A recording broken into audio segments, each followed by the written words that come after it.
Brother lads, welcome back to the Cossy podcast. My name is Cossy. Welcome back to brand new video. We are looking to sign a new winger this summer with Mikel Arteta very much interested in Marcus Rashford, but also the club is looking at Nico Williams and a couple of other names as well that we could be recruiting in this summer. So in this video, we're going to be diving into the players that have been linked with Arsenal in that position.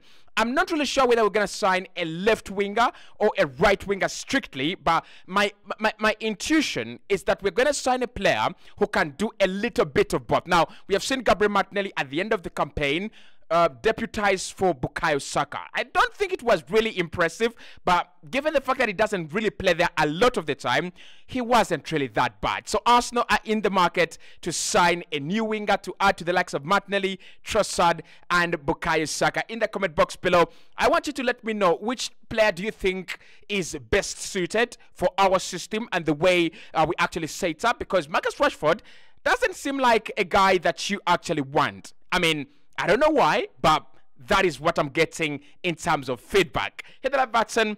Let's dive into it. Let's start off with Nico Williams, one of the young Spanish internationals that we're going to see at the Euros. He's a very electric player. Now, one of the advantages that he's got, he's a very cheap player, an option on the market. He's going to be costing around 60 million euros, and we're hearing that could be around 51 to 55 million pounds. Now, Arsenal have been interested in Nico Williams for some time, but we're not the only club interested. Hansi Flick at FC Barcelona, who has been just appointed, is also a very big fan of the player, and he would love to add him to the Barcelona squad. Now, do I think that Nico Williams is the player Arsenal need at the moment? Look, I've said this before and I'll say it again. I want to be consistent.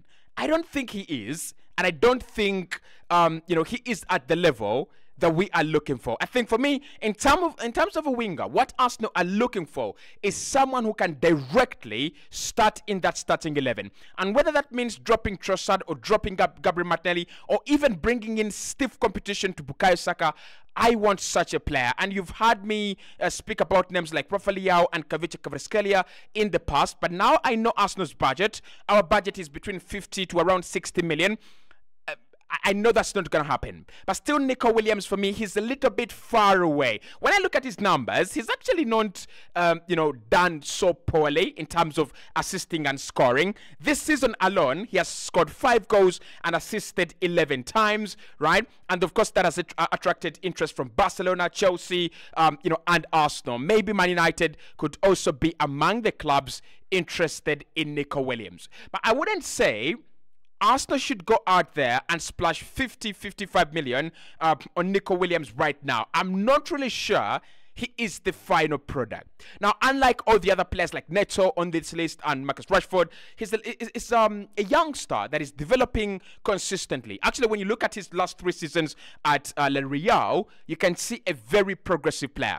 One of the things I like about him, his pace and his ability to beat a man. Like when you look at Jeremy Doku at Manchester City, that is Nico Williams. He ran at you, all the 90 minutes. And I think Spain are having that breed of wingers. We have Nico Williams now. We have, not Balde, but Lamine Yamal as well at FC Barcelona. So you can see that there is that kind of concept coming out from academies in Spain, that concept of really electric wingers that are very, very confident 1v1. So Nico Williams, wanted, is just 20 years of age, I think 2021.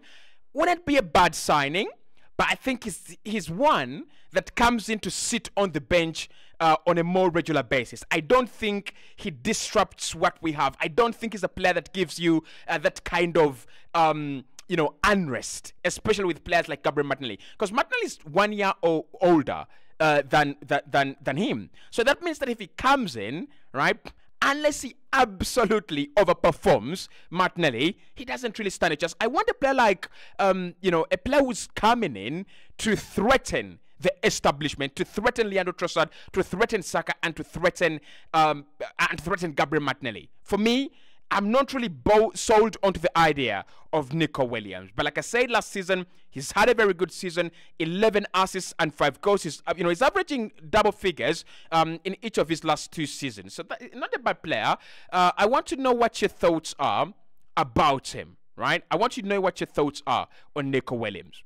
The next one is, of course, Marcus Rashford, that we have extensively talked about on the channel early in the morning. We've talked about Marcus Rashford being one of the players that Mikel Arteta really likes, but also it is believed that Arsenal have held preliminary talks with Marcus Rashford to see if he can actually join. There is mutual interest between Marcus Rashford and Arsenal, and Mikel Arteta really is dying to get him. Now, Marcus Rashford, if we look at his numbers, you're actually going to be surprised. His best seasons have come last season, that is season 19-20, and then in the season 2022-2023. That was last campaign, right? So those are his best seasons. Each of those seasons, he has scored 17 Premier League goals and assisted 5 times and 7 times respectively. Now, I know it's a bit of a disgrace that Arsenal are picking up players like Kai Havertz, Marcus Rashford from all these other clubs, players that look like are failing. But if Mikel Arteta thinks that he can turn them around, I don't think it's actually a big disgrace, right? I don't think it's a big disgrace that we go and sign them. I'm not really sure it's much of a big disgrace. So Marcus Rashford, wanted by Arsenal. Mikel Arteta is a very, very key player in that deal. And like we have said, talks have been held, conversations have been held according to multiple sources. Now, my problem with Marcus is this: inconsistency, a poor finishing at the end, and he is 26, earning very big wages. Like, when you think about him as a player, I think there is a talent in there. But when you think about the circumstances around this deal and the circumstances that surround him as a player, Man United will ask for a lot of money. His contract runs down in 2028. Probably Man United don't want to sell to Arsenal. Therefore, they are going to ask for a bigger fee and all that kind of stuff. He might not be the winger that Arsenal are going to sign. But I won't be surprised if the player and the player's entourage are willing to push for a deal. I won't be surprised if we go for Marcus Rashford. I won't be surprised if we end up with Marcus Rashford. Now, in terms of his numbers and age, that is what we are looking for. Like, the numbers in his best seasons. That's what we're looking for. PSG want him as well, probably to replace Kylian Mbappe, and I think that would be, quite a statement, because people have already said Rashford is like Kylian Mbappe, or he's a nemesis to Kylian Mbappe. So should Arsenal go for Marcus Rashford? Maybe, maybe not. But he's one of the players and one of the wingers we are targeting and we are looking at. Now, apart from Marcus Rashford, who many of the people on this channel really don't appreciate, next there is Pedro Neto, one of the most injury-prone players on planet Earth and one of the most electric players in the Premier League. He is entertaining. He is absolutely, good for the eye, but he's always good for the eye for the people in the sick bay. Just to put that into perspective, this guy, when he has been fit, for example, this season, when the only time he's been fit, he has assisted 9 times and scored 2 times for Wolves. There was a time when he was the leading top scorer in the Premier League this season. Of course, in 2021, he was also one of the best players in the Premier League, but also at Wolves, scoring 5 times and assisting 6 times as well. His output is there. He's such a young lad. 24 years of age, not so many clubs interested. It would cost around 60 to 70 million. I don't know what to think about Pedro Neto, because everything and all we say, injury prone, injury prone, injury prone. That's we all say. That's all we say. Can he actually see a career? Can he form a career past his injury problems?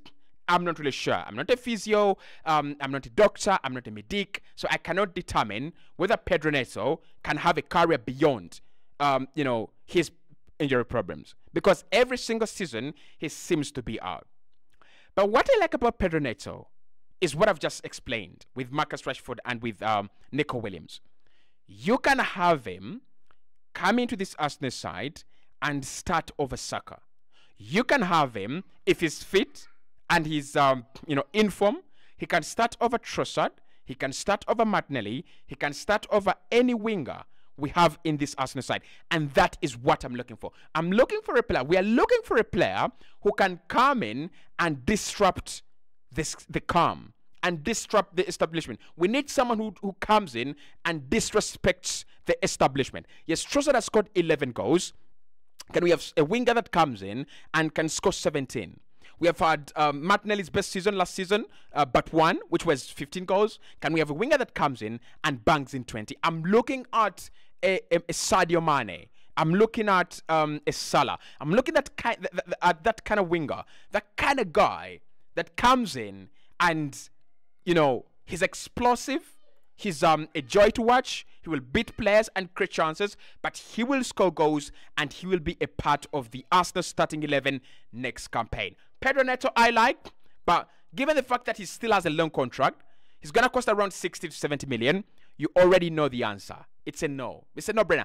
I don't see him sign for any other club. I don't see him move past Wolves this summer. I don't see him. Unless next season, you know, for him to leave Wolves, he's gonna need to have a season where he's, you know, not injury prone, plays around 25 to 30 games, and gives in the numbers. Now we know the numbers are not his problem. He delivers, but in terms of stepping on the pitch to deliver, he doesn't appear. Right, so that's his problem. Next on the list, apart from Pedro Neto, who of course has those injury problems, as we've mentioned, is Mohamed Kudus. Mohamed Kudus is one player that Arsenal really wanted to sign last summer, but a deal didn't materialize, and then he walked to West Ham, where he's had such a remarkable campaign. Now, in terms of his numbers, his best season at Ajax, he recorded 11 goals and assisted 3 times. This season at West Ham, he has assisted 6 times and scored 8 goals. Is that remarkable, or is that unremarkable? I am not sure, right? I am not sure. What I like about Mohamed Kudus, versatility. So the one reason why Arsenal wanted to sign him last summer was that versatility, that he could play in that Martin Odegaard role, maybe at times. He could be a replacement to Xhaka, but then he could also be your left winger or right winger, more preferably your right winger, because it does much of what Saka does. I don't think West Ham are going to sell him. Like many people say he's available, but I don't think he's available. Now, he has got a release clause of around maybe 50 or 55 million.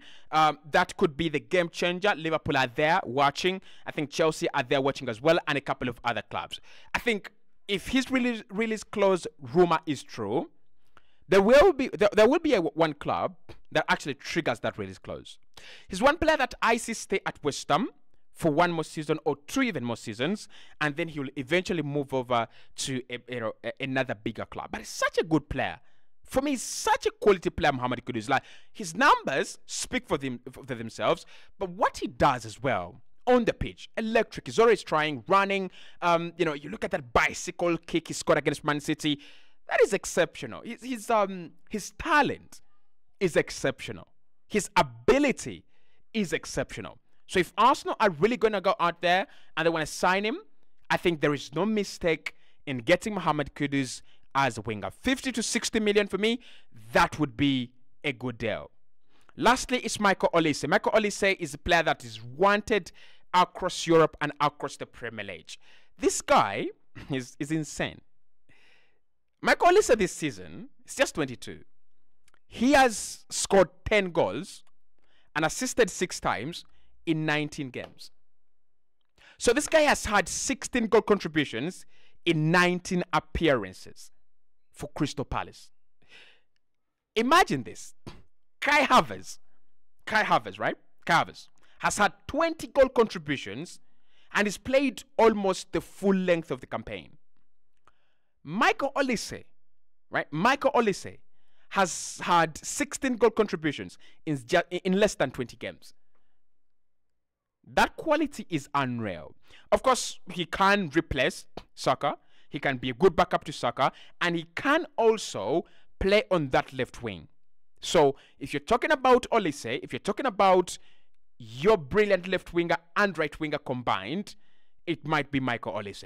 So if I was going to go for to rank them in terms of quality and who Arsenal should go for from best to worst, I think for me at top, I'd go with Mohamed Kudus. Number one, I'd go with Mohamed Kudus. Number two, I'd go with Olise. I'd go with Kudus, Olise, Rashford at number 3, Nico Williams at number 4, and Pedro Neto at number 5.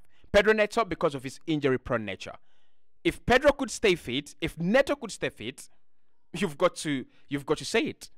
Best of the rest, but he can't stay fit. So Kudus for me because it gives you the numbers and it gives you the performance and it gives you that versatility.